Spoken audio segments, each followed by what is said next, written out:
नमस्कार दोस्तों, कैसे हैं आप सब।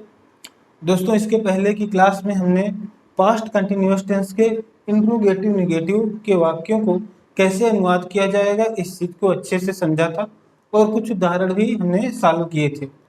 दोस्तों, आज की इस क्लास में हम उसी चीज़ को आगे बढ़ाते हुए आज फिर से हम इंट्रोगेटिव नेगेटिव के कुछ अन्य एग्जाम्पल्स को प्रैक्टिस करेंगे दोस्तों। तो चलिए शुरू करते हैं।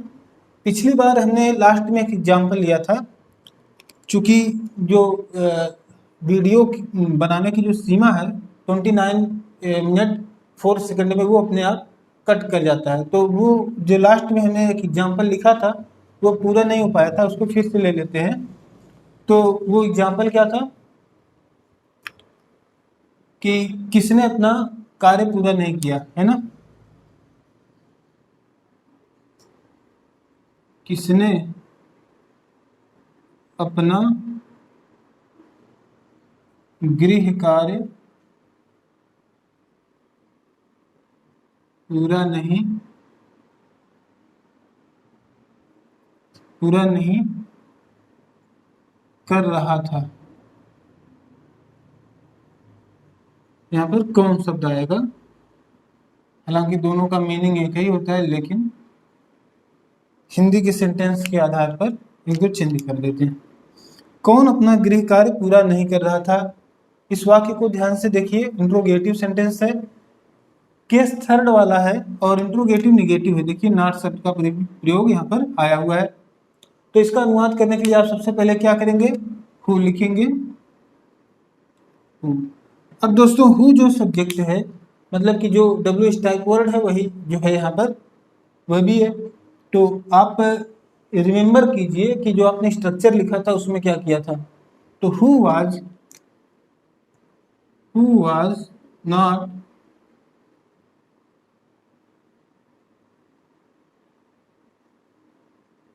कंप्लीटिंग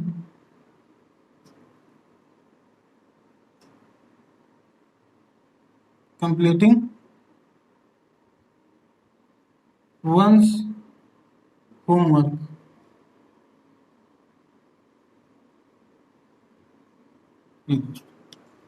तो यहाँ पर देखिए, हु वाज हेल्पिंग वर्ब, फिर नॉट, फिर वर्ब की आईएनजी फॉर्म का आपने प्रयोग किया। हु वाज नॉट कंप्लीटिंग, कौन पूरा नहीं कर रहा था, क्या चीज, हिस होमवर्क या वंस होमवर्क। वंस मतलब ये होता है कि उस व्यक्ति का जिसकी बात हो रही है। ठीक दोस्तों, तो इसको आप नोट कीजिए और कुछ और उदाहरण आप देखिए।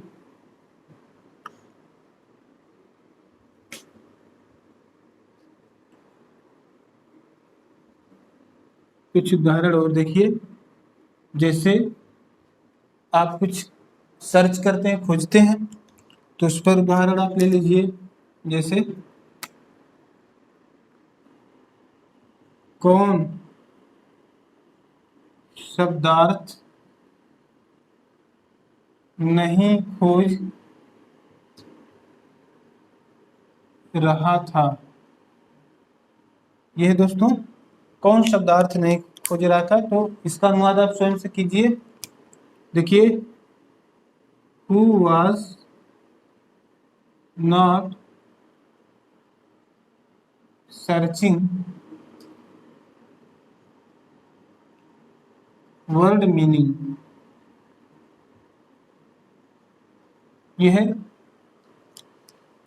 देखिए, हु का प्रयोग किया, फिर वाज का प्रयोग किया, फिर नॉट का प्रयोग किया, देन वर्ब की आईएनजी फॉर्म का प्रयोग किया। सर्च मीन्स खोजना होता है, वर्ड मीनिंग ये ऑब्जेक्ट है।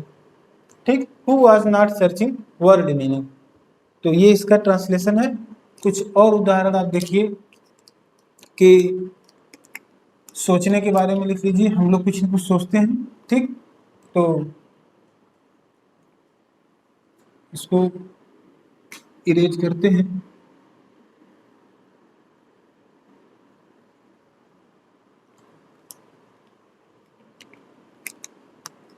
जैसे कह सकते हैं, तुम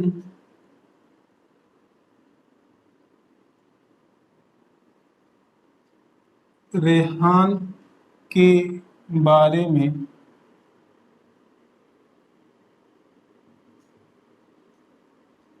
क्यों नहीं सोच रहे थे।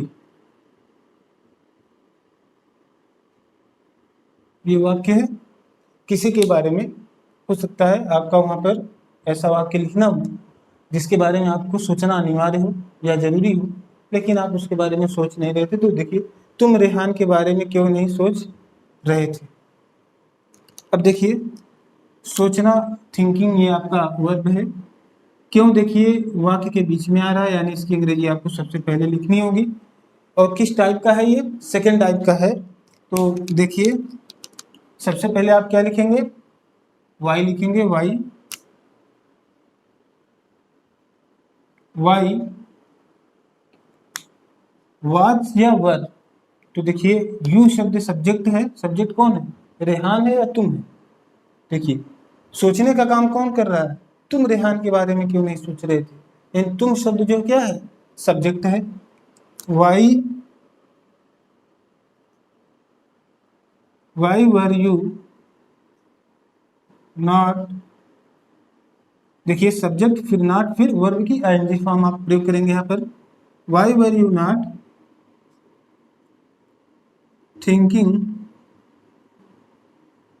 थिंकिंग अबाउट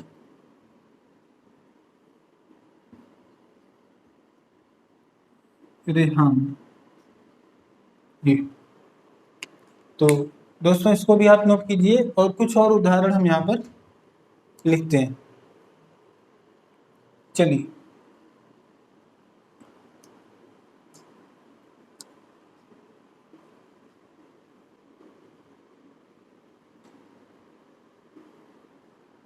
तो सोचने के बारे में हो गया, सर्च करने के बारे में हो गया, कुछ और एक्टिविटी ऐसी जो आप करते हों, जो चीज़ें अक्सर होती हों, जैसे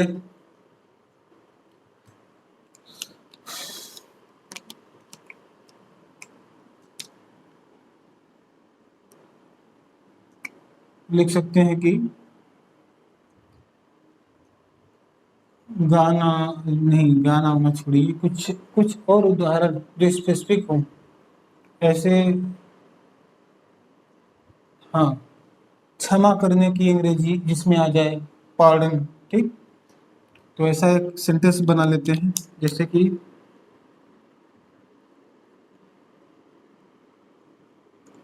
राजा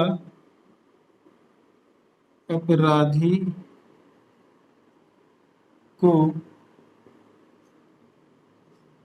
क्षमा क्यों नहीं कर रहा था। ऐसा वाक्य हो सकता है दोस्तों। चलिए, तो यहाँ पर देखिए बहुत ही सिंपल है, क्यों शब्द वाक्य के बीच में आ रहा है और राजा क्षमा करने का काम कर रहा है, यानी ये राजा क्या है, सब्जेक्ट है। और राजा अपराधी को क्षमा क्यों नहीं कर रहा था। क्षमा करना ये वर्ब है, अपराधी ऑब्जेक्ट है, क्रिमिनल, ठीक। अब देखिए इसका अनुवाद कैसे आप करेंगे। तो पहले आप बताइए कि ये जो इंट्रोगेटिव है ये कौन सा इंट्रोगेटिव है, केस सेकंड है। क्यों, क्योंकि जो डब्ल्यू टाइप वर्ड है वो वाक्य के बीच में आ रहा है। तो इसकी अंग्रेजी आप सबसे पहले लिख लेंगे, लिखिए वाई वाई। अब हेल्पिंग वर्ब वाज या वर में से कुछ एक लिखना है, तो क्या लिखेंगे, सब्जेक्ट के आधार पर। सब्जेक्ट क्या है यहाँ पर, राजा है। राजा सिंगुलर है या प्लूरल, एक वचन है या बहुवचन, एक वचन है, सिंगुलर सब्जेक्ट है, इसलिए आप क्या प्रयोग करेंगे, वाज का प्रयोग करेंगे दोस्तों। Why was the king. अब सब्जेक्ट आपने लिख लिया द किंग, इसके बाद आप क्या प्रयोग करेंगे, नॉट का प्रयोग करेंगे। देखिए क्योंकि ये नहीं शब्द भी यहाँ पर प्रयोग आया है। Why was the king not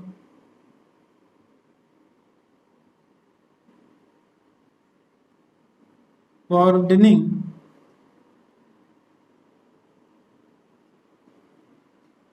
the criminal.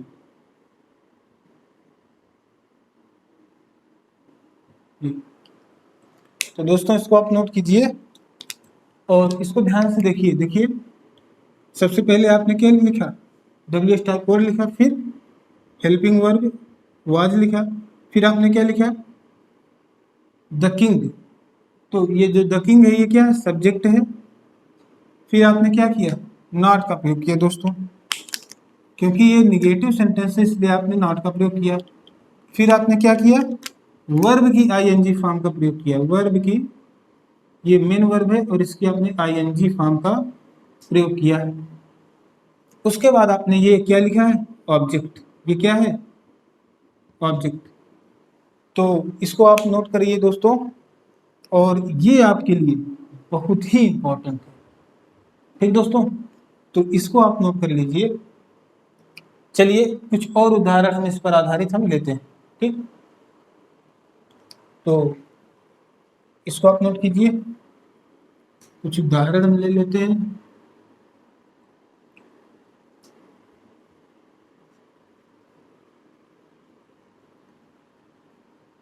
जब आप कभी पतंग उड़ाते हैं तो हो सकता है कुछ लोग घर में आपको मना करते हैं कि पतंग मत उड़ाओ। ठीक, तो हो सकता है कोई ऐसा भी व्यक्ति हो घर में जो आपको बहुत मानता हो कि यार पतंग उड़ाने दो, तो मना न करता। तो ऐसा कुछ एक वाक्य लिखिए कि तुम्हें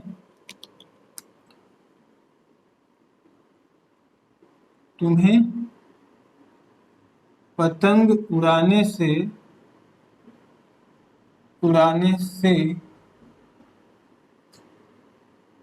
कौन मना नहीं कर रहा था।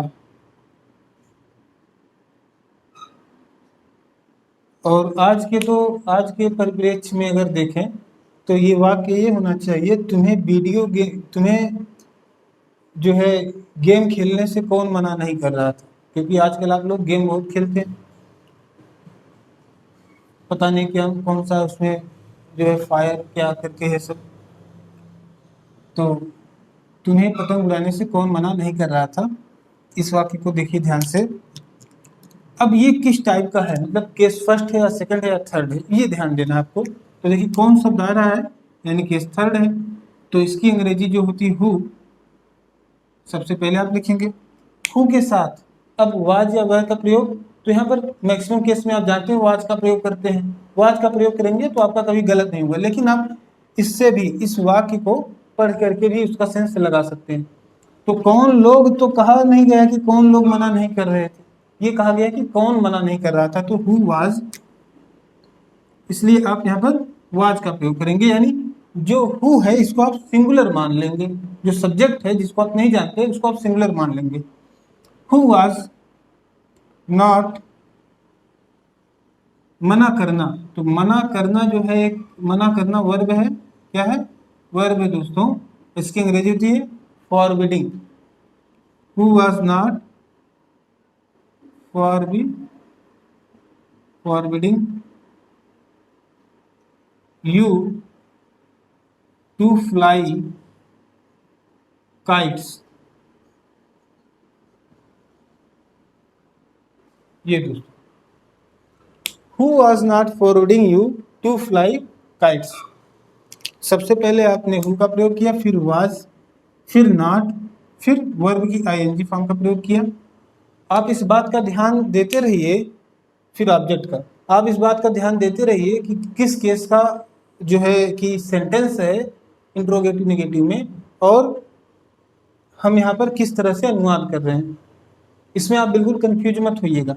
जब भी आपको कंफ्यूजन हो तो इसके पहले की जो क्लास थी उसमें हमने तीनों केसेस पर एक एक स्ट्रक्चर और दो दो एग्जाम्पल हमने करवाए थे, नहीं शब्द के लिए भी और कभी नहीं शब्द के लिए भी।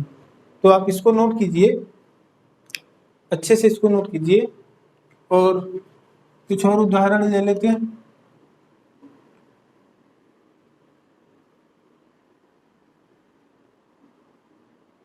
कुछ और उदाहरण लेते हैं दोस्तों इंट्रोगेटिव निगेटिव में।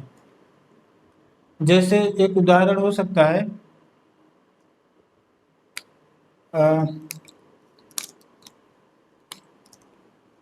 किसानों पर एक एग्जाम्पल फिर से ले लीजिए। जैसे किसान अपने खेत को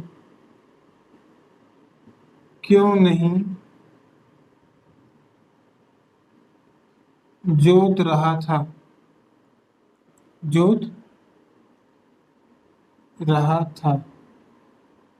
ये देखिए दोस्तों, इसमें भी कुछ नया नहीं है। देखिए, इसमें जो WH टाइप वर्ड है, क्यों वाक्य के बीच में आया है, और कैसा केस है, सेकंड केस है। क्यों, कहाँ, कैसे, कब आदि शब्द जब बीच में आते हैं वाक्य के, तब आप कहते हैं कि ये सेकंड केस है। फिर आप यहाँ पे लिखेंगे क्या, वाई।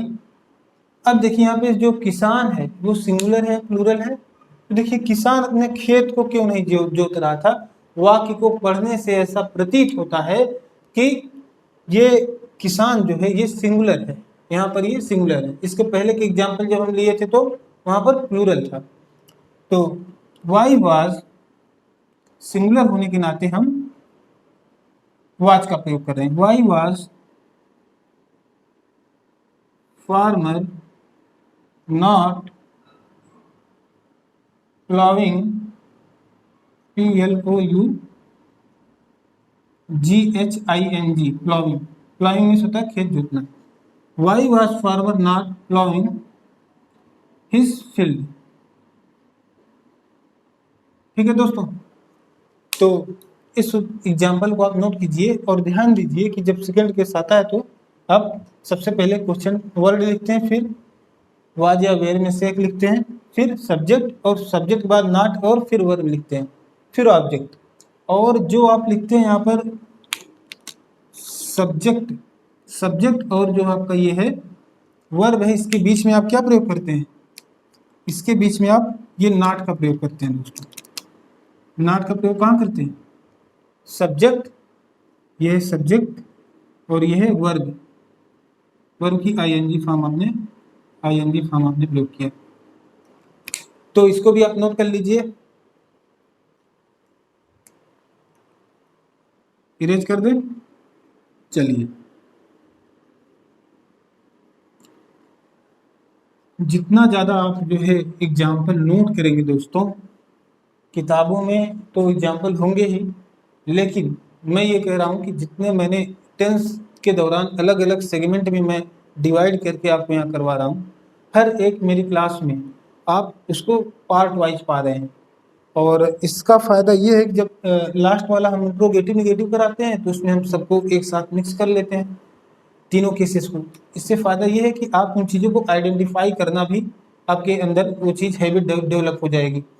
और मिसलेनियस टाइप के एग्जाम्पल आप किताबों से भी कीजिए, और यहाँ के सारे एग्जाम्पल आप नोट किया कीजिए। अगर आपको लगता है कि वीडियो बहुत लंबा बन रहा है तो आप या बीच में अगर आपको कंसेप्ट समझ में आ गया तो आप उसको थोड़ा सा 10 सेकंड के लिए स्किप करके देखते रहा करिए, और सारे एग्जाम्पल नोट करके स्वयं से आप उसको ट्रांसलेट कर लिया कीजिए। इससे आपकी प्रैक्टिस भी बढ़ेगी, बढ़िया होगी, और समय भी बचेगा। दूसरी बात कि मैं जो है हर एग्जाम्पल इसलिए एक्सप्लेन करता हूँ ताकि अगर आपको या किसी को भी अगर समझने में कोई कमी रह गई हो या ना समझ में आया हो तो उस एग्जाम्पल के दौरान वह उस चीज़ को समझ सके। ठीक है दोस्तों, तो हमारा उद्देश्य है कि जो भी लोग यहाँ पर हमारे वीडियोस को देख रहे हैं वो उसको 100% सीख सकें। तो प्लीज़ इसको अच्छे से जो है सीखिए, और सारे एग्जाम्पल जितने भी आपको मिले आप खुद से एग्जाम्पल बना करके इस टेंस के आप उसको अनुवाद किया कीजिए। तो चलिए कुछ और एक आध एग्जाम्पल लेते हैं। और एग्जाम्पल क्या हो सकता है इसमें, एग्जाम्पल जैसे कह सकते हैं कि अब देखिए वर्ब को ही चेंज करेंगे तो नए एग्जाम्पल आसानी से बन जाएंगे। जैसे हमने कहा सर्च करना, ठीक है, सर्च करना और थिंकिंग करना, ठीक, और खेत जोतना, बीज बोना आदि, ये सारे वो तो हो ही गए। और लिख सकते हैं कि हेल्प करना, सहायता करना, ठीक, या फूल तोड़ना, ये सब तो पहले हो चुके थे, लेकिन आप इस टेंस के आधार पर वाक्य को बना सकते हैं। तो आप एक वाक्य लिख लीजिए कि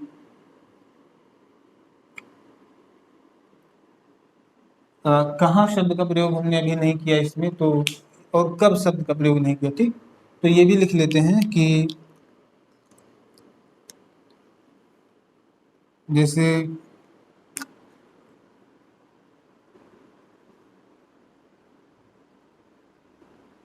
तुम कल, सॉरी, तुम हमेशा यू को ही हम क्यों ले रहे हैं, कुछ और लेते हैं। लिख सकते हैं कि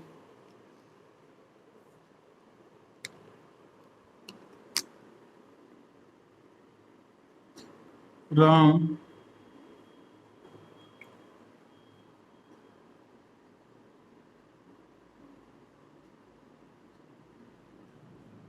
कृष्ण ले लेते हैं।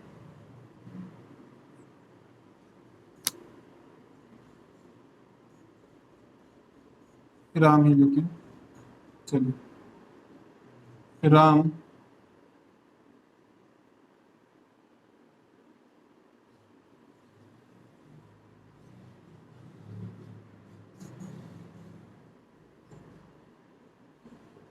कहाँ नहीं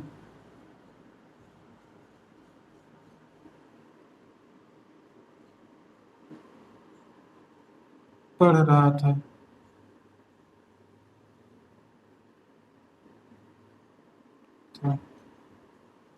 ये वाक्य है, राम कविता कहाँ नहीं पढ़ रहा था। तो देखिए यहाँ पर भी वही है कि कहाँ शब्द वाक्य के बीच में आ रहा है, तो यहाँ पर where was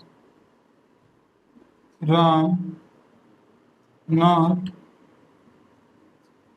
reading the poem. ये है दोस्तों, ये ट्रांसलेशन। राम कविता कहाँ नहीं पढ़ रहा था, वेयर वाज राम नॉट। देखिए सब्जेक्ट, फिर यहाँ पर वर्ब है, दोनों के बीच में नॉट का प्रयोग है, वर्ब की आईएनजी फॉर्म का प्रयोग है। वाज का प्रयोग है क्योंकि राम सिंगुलर है। वेयर कहाँ की अंग्रेजी है, आपने पहले लिखा क्योंकि केस सेकंड है। ठीक दोस्तों, तो इसको आप नोट कीजिए और कुछ और उदाहरण हम देखते हैं।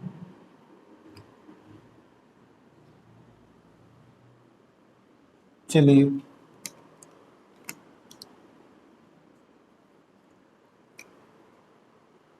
लिख सकते हैं कि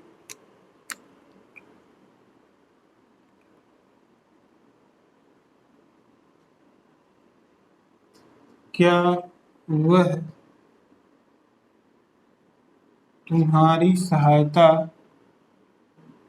सहायता नहीं कर रहा था। ये वाक्य दोस्तों, इसको ध्यान से देखिए, नहीं शब्द आ रहा है और क्या वह तुम्हारी सहायता नहीं कर रहा था। ये देखिए किस टाइप का वाक्य है। यहाँ पर फिर से आपने देखा क्या शब्द वाक्य प्रारंभ में आ गया, यानी केस फर्स्ट टाइप का है, यानी क्या की अंग्रेजी आप यहाँ पर नहीं लिखेंगे। तो क्या लिखेंगे, सबसे पहले वाज या वर में से कुछ लिखेंगे, तो सब्जेक्ट के अकॉर्डिंग सब्जेक्ट यहाँ पर क्या है, वह है। ये देखिए वह क्या है, ही सब्जेक्ट है, और कैसा सब्जेक्ट है, सिंगुलर सब्जेक्ट है, इसलिए आप वाज का प्रयोग करेंगे। तो लिखेंगे आप यहाँ पर वाज ही। इसके बाद आप क्या करते हैं, देखिए नई शब्द आया है तो नॉट का प्रयोग करते हैं, वाज ही नॉट। फिर सहायता करना, वर्ब है हेल्पिंग, हेल्पिंग यू, तुम्हारी सहायता। Was he not helping you. ठीक है दोस्तों, तो ये है इसका ट्रांसलेशन। तो इसे भी आप नोट कीजिए। और आई थिंक कि जितने भी हमने एग्जाम्पल आपके दूसरे वीडियो में या दूसरे क्लास में करवाए, ये आपको प्रैक्टिस करने के लिए पर्याप्त है। अगर आपको कोई उदाहरण परेशानी पैदा कर रहा है तो आप कमेंट बॉक्स में उस उदाहरण को टाइप करके हमको भेजिए। और इसी ध्यान दीजिए कि वह इसी जो है इंट्रोगेटिव नेगेटिव से, पास्ट कंटिन्यूअस के इंट्रोगेटिव नेगेटिव से ही संबंधित हो, जिससे हम आपका समाधान कर सकें। तो देखते रहिए अपना क्लास, अपना ख्याल रखिए। Thank you so much for watching this video.